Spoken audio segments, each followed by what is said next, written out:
মাত্র 1.5 ফুট জমির জন্য সংঘর্ষ, 2 জনকে পিটিয়ে হত্যা।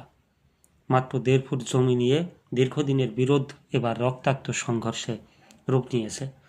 ভারতের বিহার রাজ্যের ভোজপুর জেলায় দুই পক্ষের মধ্যে তুমুল সংঘর্ষে লাঠি লোহার রডের আঘাতে প্রাণ হারিয়েছেন 2 ব্যক্তি। আহত হয়েছেন আরও অন্তত 10-12 জন। সংবাদ মাধ্যম ইন্ডিয়া টুডে বলছে, ঘটনাটি ঘটেছে জেলার চর পোখরি থানার মাদাই গ্রামে শুক্রবার সন্ধ্যায়। নিহতরা হলেন 30 বছর বয়সী রাধেশ্যাম সিং এবং 72 বছরের বৃদ্ধ রাজনাথ সিং, দুজনেই গ্রামের 12 নম্বর ওয়ার্ডের বাসিন্দা। স্থানীয় সূত্র জানায়, ওই ছোট্ট জমির টুকরো নিয়ে প্রায় 1 বছর ধরে দুই পক্ষের মধ্যে উত্তেজনা চলছিল। শুক্রবার বিকেলে বিতর্কিত জমিতে এক পক্ষ ইটের কাঠামো তুলতে শুরু করলে পরিস্থিতি উত্তপ্ত হয়। কথা কাটাকাটি থেকে এক পর্যায়ে দুই পক্ষের লোকজন লাঠি ও লোহার বড় রড নিয়ে মারামারিতে জড়িয়ে পড়ে। মামলায় নিহতদের মাথা, বুক ও গলায় মারাত্মক আঘাত লাগে।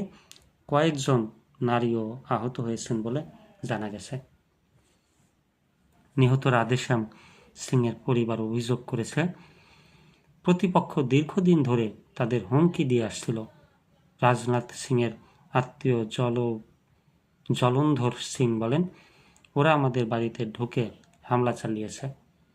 অন্যদিকে অপর পক্ষের রামদেব সিং দাবি করেছেন, সরকারি জরিপ অনুযায়ী জমি মেপে তারা নির্মাণ কাজ করছিলেন, সেই সময় বিরোধী পক্ষ হামলা চালায়।